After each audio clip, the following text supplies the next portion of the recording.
Thank you for joining us. With the news on QTV, my name is Diana Sumbwe. We take a look at stories making headlines. Government says its microeconomic objectives for the medium term 2019 to 2021 is to attain an average GDP growth rate of at least 4%. The Ministry of Higher Education has been challenged to explain to the nation how it intends to recover loans issued to students at public universities. And now the news in detail.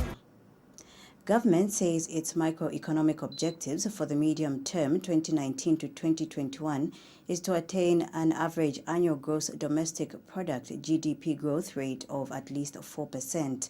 Acting Secretary to the Treasury, Dick Chela Schembe, says this is in view of the austerity measures and in an effort to maintain a stable and resilient Zambian economy. Dr. Schembe has disclosed to Q News in the 2019-2021 medium-term expenditure framework green paper that government also intends to sustain inflation within the range of 6 to 8%. He says government further wants to raise international reserves to at least 4 months of import cover by 2021 and increase domestic revenue to not less than 19% of GDP by the same year. Dr. Schembe says in addition to this, government wants to reduce the fiscal deficit to no more than 5.1% of GDP by 2021 and prioritize dismantling of arrears and curtail their accumulation. He says this is besides reducing the pace of debt accumulation and ensure sustainability and accelerate the diversification of the economy supported by the implementation of structural reforms. The acting secretary to the Treasury notes that economic and social policies in 2019 to 2021 will focus on social welfare, education, health, agriculture, manufacturing, tourism, energy, and roads. He states that in view of the foregoing, government will implement a strong fiscal policy that is premised on supporting the effective implementation of the aforementioned sector policies. Acting President Inonge Wina has called on the Ministry of Finance to ensure that the tax burden in the 2019 national budget does not stifle the livelihood of the Zambian people. Mrs. Wina says government describes that tax administration becomes more consultative and responsive to the peculiar needs of all taxpayers. She states that government, however, expects the Zambia Revenue Authority ZRA to proactively engage all stakeholders to help sustain a positive culture of paying tax among the citizens. Mrs. Wina was speaking when she officially opened the ZRA Customer Service Center at Cosmopolitan Mall in Lusaka. And Mrs. Wina has called on ZRA to ensure that the tax burden is fairly distributed according to the principle of the ability to pay. She has urged the Minister of Finance to continue giving the ZRA the highest level of support to make this possible. While Zambians should pay taxes, the tax burden should not stifle their livelihoods. I'm hopeful that the Minister of Finance will consider this important point when she presents the 2019 national budget. As a party, we have not deviated from our desire to put more money in our people's pockets. This has been the founding principle of the Patriotic Front Manifesto, and we remain committed to that.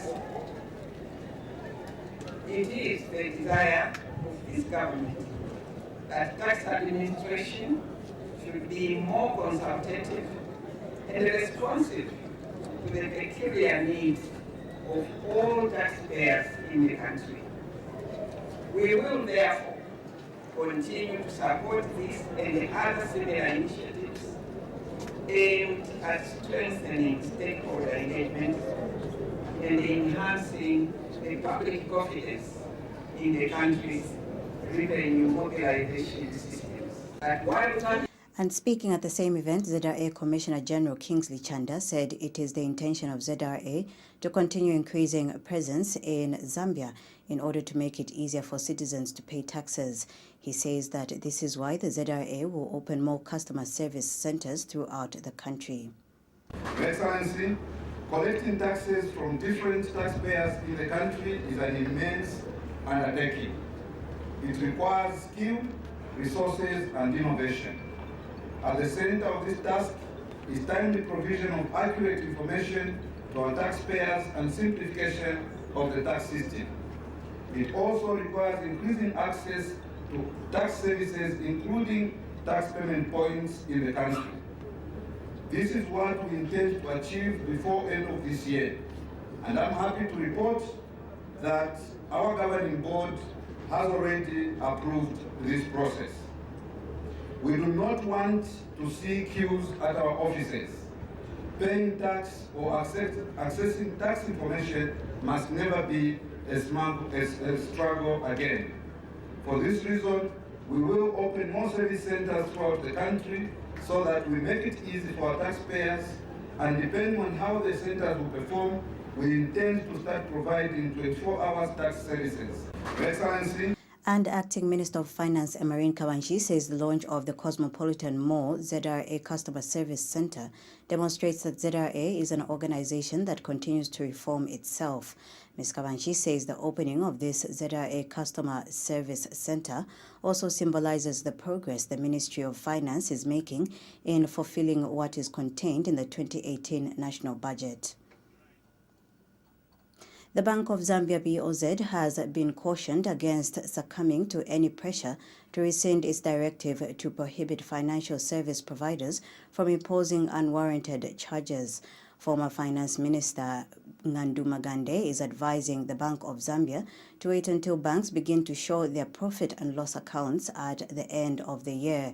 Mr. Magande says if there will be any bank that will record any losses by the end of this year, such a bank should consider some other restructuring. In an interview by telephone with QTV News, Mr. Magande explains that this is because there could be something that such a loss-making bank may not be doing properly. Mr. Magande, who was finance minister under the Levy Patrick Mwanawasa MMD government, says the argument about bank losses are theories that have been heard before. He states that it is common knowledge that Zambia has not in the recent past recorded any bank that has collapsed owing to the decisions made by the central bank. Mr. Magande says he does not therefore know why banks want to assume that they will run into problems following the central bank's decision to prohibit imposition of unwarranted bank charges. He notes that in this view, it actually confuses customers when there are over 20 bank charges and they do not even know why such charges are being imposed on them. Well, for us, the customers, we are very happy that we wanted to pay all these charges so that at least since we are going to have a bit of money, once you put the money in the bank, you'll be able to get some bit of interest on it. But the argument about bank losses was theories which we have heard before. And really, for what is happening in the banking sector, recently no bank has collapsed.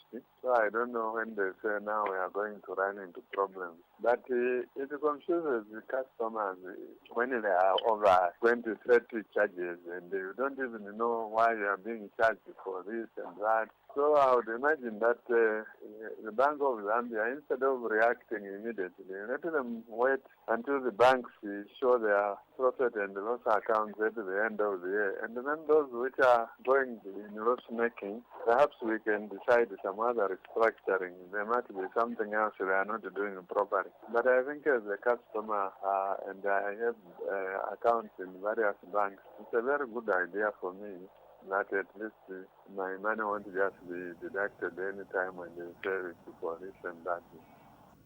Well, the Ministry of Higher Education has been challenged to explain how it intends to recover loans issued to students at the University of Zambia and the Copperbelt University. The Zambia Congress of Trade Unions ZCTU thinks that the nation also needs to know what contracts were entered into with the students who benefit from the loan scheme. In a statement made available to QTV News, the ZCTU wants the Ministry of Higher Education to further state the terms and conditions for repayment and when the repayments began and will end. The union is demanding that these questions be answered, as it is wondering how the ministry will conduct an audit to determine which former students are in employment and those who are not. The ZCTU thinks that a clear distinction must be made between former students in employment and those searching for employment. It holds the view that this is in order to avoid unnecessary precautions and prosecutions of those that will fail to pay back the loans. Jesuit Center for Theological Reflection, JCTR, has revealed that Lusaka has remained the most expensive city for a family of 5 as the cost of living in the capital city is still way above 5,000 kwacha. ZCTR Social and Economic Development Program Officer Chanda Chileshe states that the cost of living last month in its basic needs basket, BNB, for example, has increased from the July figure of 5,256 kwacha 29 ngwe to 5,402 kwacha 31 ngwe, reflecting an increase of 146 kwacha.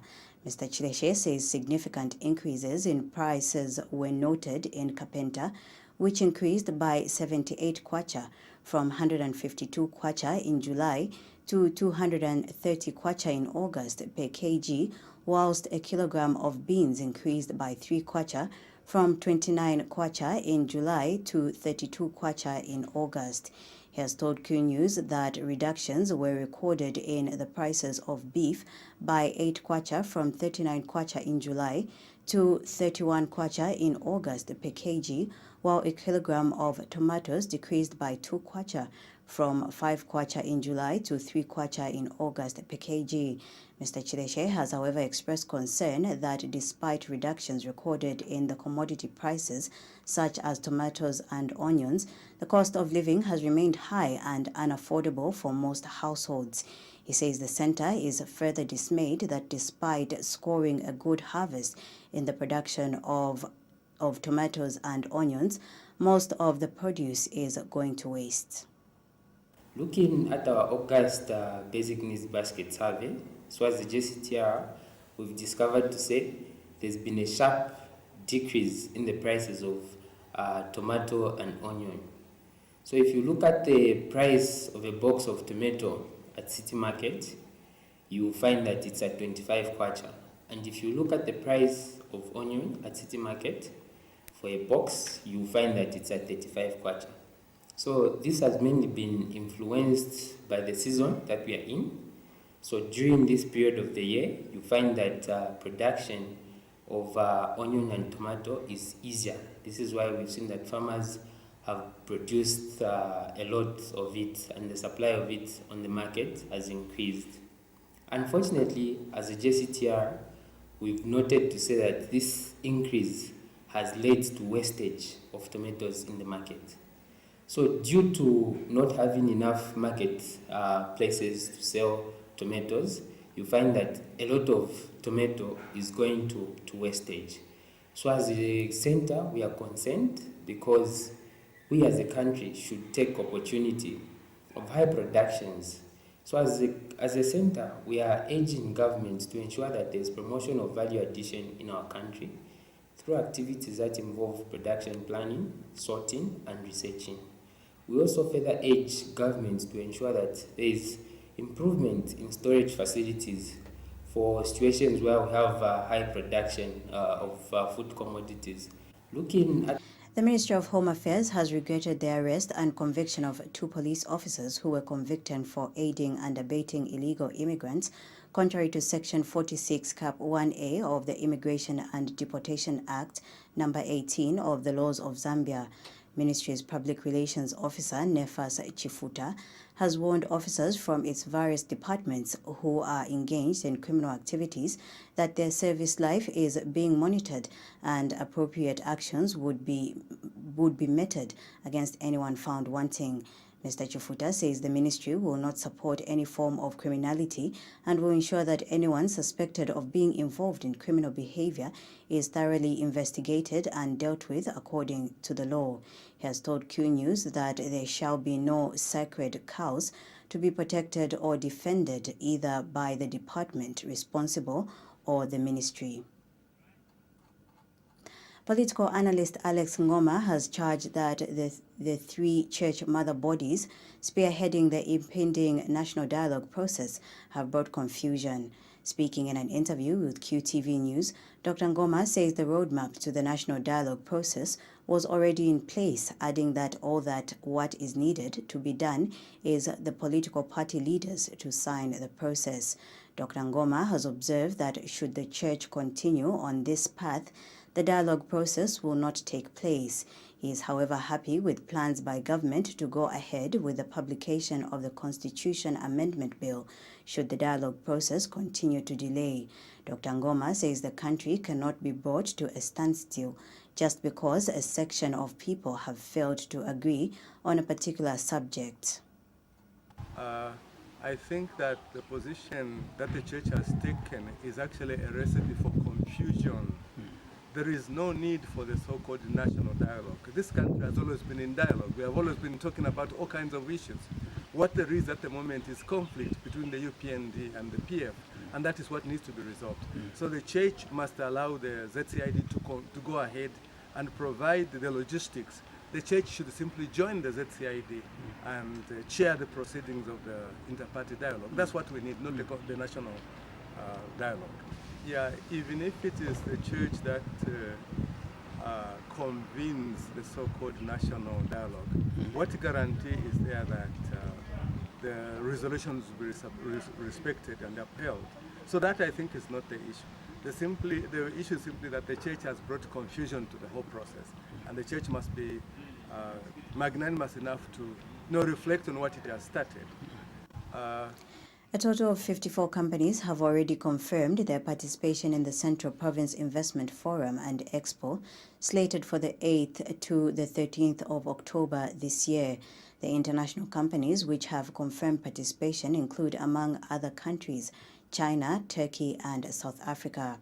Central Province Minister Sydney Mushanga says the 54 companies are foreign companies, while the rest are local participants. Speaking during a media briefing in Lusaka, Mr. Mushanga said he is confident that the number is expected to grow in the coming days. He says some companies have also gone an extra mile by pledging to support Expo, both financially and materially. We want the province, a central province, after this Expo, to have a very strong economy. Because with the employment creation and wealth, our politics will be meaningless to the people of our province. And we want to use this investment expo as a province, as a vehicle to attract investment, like I've already stated, locals to take the center stage in the economy of their province, and also opening the province to the outside world. The last one being economic transformation and changing the lives of the people and the communities where they live in. So I would like to encourage everyone out there to register and be part of this exciting historical event. And I would want to extend an invitation to them to come and see what Central Province has to offer, the investment opportunities in Central Province. And the main job, that's what we have told ourselves as a team here. Hosting is one thing, but after the expo, that's when the main job will start to make follow-ups. That will be very important because that will determine or will shape the destiny and the fortunes of the people of Central Province.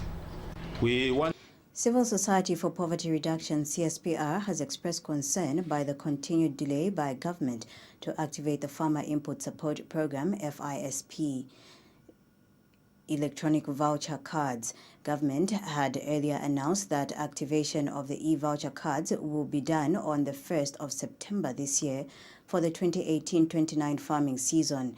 CSPR Executive Director Patrick Nshindano says his organization is worried that government is failing to keep its word.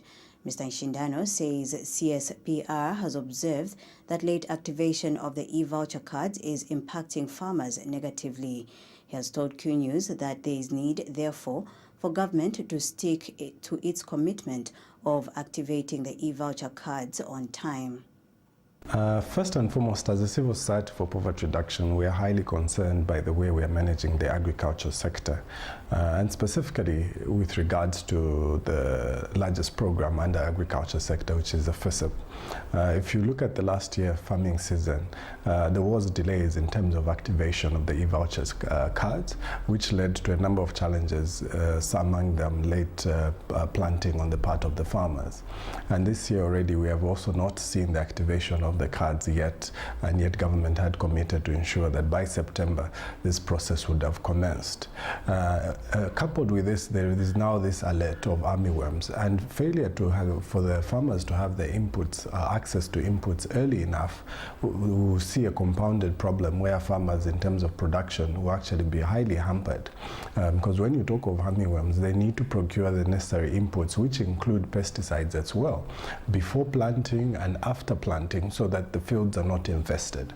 But if pesticides are going to be done at the point where farmers have already planted and fields have already been infested, you see that the yields in terms of returns from the fields will be very low. And therefore, on the part of government, they need to ensure that firstly, as a program implementation on the FSIP, they start activation of the cards immediately so that the farmers can have access to the inputs in good time and plan accordingly. But beyond that, also provide provision in terms of resources for extra money to be able to tackle the infestation of armyworms through the provision of pesticides before and after planting is done.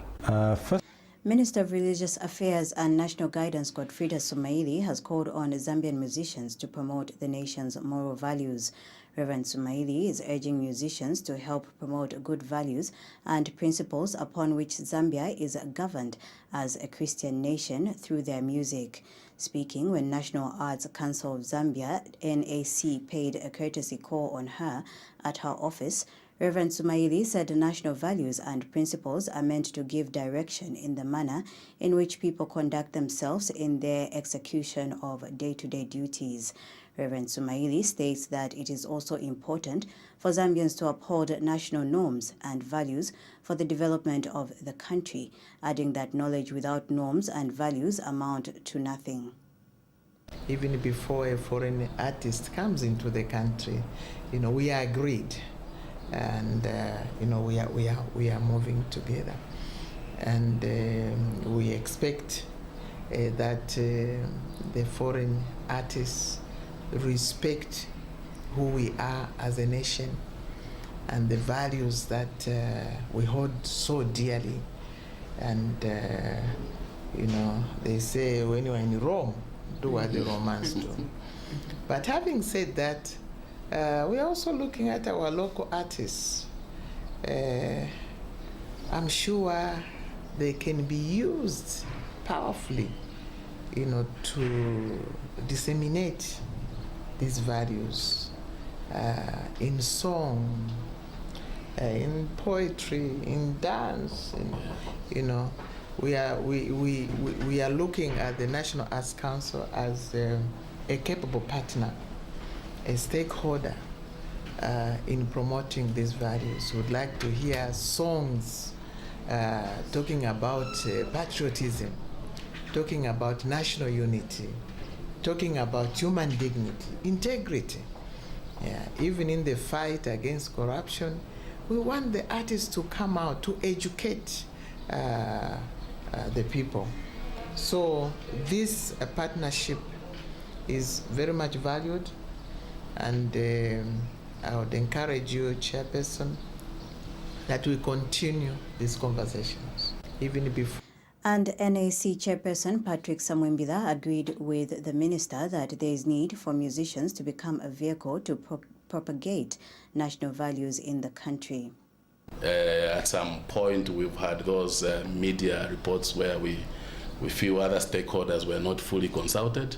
So which now going forward we want to say before we clear these artists, we do a round of consultation and be able to get an input from all the stakeholders, so that even when those artists from other countries come, they are fully supported by government, by all stakeholders in the country. And by the way, that way they will also maximize their profits, because if all the sections of the society in the country support their coming, then the publicity for their events will be actually overwhelming. And I should be quick maybe to send a message to our artists that I think there is nothing to worry about. These national values, they have not come today. They have been there. It's only the issue of us now activating them, so that each and every artist, each and every Zambian should live to the standard of our values and ethics as a nation. You also touched maybe lastly on the issue of our code. Yes, we are a regulator of the industry, so the code is there. We may just strengthen it also with the input from the ministry and indeed from the other stakeholders. But otherwise, we are excited, Honorable Minister, for this meeting, and I'm sure going forward we'll have a better way of doing our work also as National Arts Council at some. The Lusaka Province Minister Bowman Lusambo has expressed concern that ZESCO employees are among the highest borrowers from financial lending institutions in Zambia.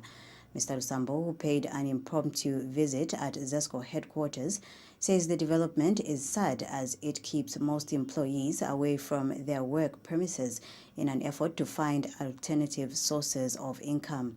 Mr. Lusambo says his office instituted an investigation after learning that ZESCO employees are in most cases out of their working premises during working hours. Meanwhile, Mr. Lusambo has expressed disappointment with the work culture of some employees at the power utility company. During an inspection of various offices, it was discovered that most employees had either not reported for work or they were reported to be sick. Will be transformed. The things which we have observed since we came at 7:30. We started with the workshop, then we passed through procurement, then we came to customer service. Also, we managed to visit your main gate. The things which we have seen is that your policy, people are supposed to come for work at 7:45, but they are not following that 7:45. We have visited a lot of offices which are closed. We have visited a lot of cubic within your promises. People, they are sick, their child is sick, they are on leave. So I think you have to look into those issues. And ZESCO Acting Managing Director Fidelis Mobiana has disclosed that some employees are conniving with financial institutions where they are collecting amounts of money beyond the company's set threshold. Mr. Mobiana says the company has since instituted disciplinary action against those that have been found wanting. He explains that ZESCO employees are only allowed to collect loans of up to 35% of their salary. Threshold. So one is not supposed to borrow where the net pay goes below 5%. Just to protect themselves, they don't go about doing other things. But we had a few cases where some workers, I think, connived with some bank networks, and when they were able to falsify information and borrow to that extent. What we do when we get such workers, actually we dismiss. So that we are sure that we remain only with workers that can add value to the operation. Regarding the visit, I think those people that were found not to be in the offices, I think it's good that you've given us this information. We are going to follow it up, we'll get the details, and we'll ensure that they all come to light. ZESCO has a lot of work to do. I think the owners of ensuring that we have sufficient power supply for the nation lies on us. Yes. And with our MD and our visions and missions which are here, really we want to, go beyond what we're doing now to a point whereby we are able to aim for an extent for the country. The Opposition United Party for National Development, UPND, has called on China to strive at improving its international trade agreements with Africa and other developing countries instead of giving loans. UPND Deputy Secretary General for Politics, Patrick Mucheleka, says it is not fair and unstable for China to continue giving Africa and Zambia in particular debts in forms of loans, as this will only create more problems than solutions to the continent's challenges. Mr. Mucheleka has charged that China is not doing Africa any good. He says it is a shame that the entire African continent would parade itself in China to accept a $60 billion debt that it intends to pump into Africa in the next 2 years without questioning the motive. The Deputy Secretary General has, however, urged the Zambian delegation led by President Edgar Lungu to emulate the position taken by the Botswana delegation, which has turned down the debt but has instead asked for improved trade with China, which they feel is more sustainable. Mr. Mucheleka says this is because the debt burden that the Patriotic Front is placing the country into will have untold effects on the nation's future prospects, resulting into debt swap, as was the case in Madagascar. He has revealed that the current borrowing trend is not healthy, and the sooner Zambians realize that, the better. The Ministry of General Education says it will soon appoint the long-awaited council at the Teaching Council of Zambia, TCZ. Ministry of General Education spokesperson Mondo Chilonga says a consultative process aimed at ensuring a credible and high-integrity council is put in place is currently ongoing.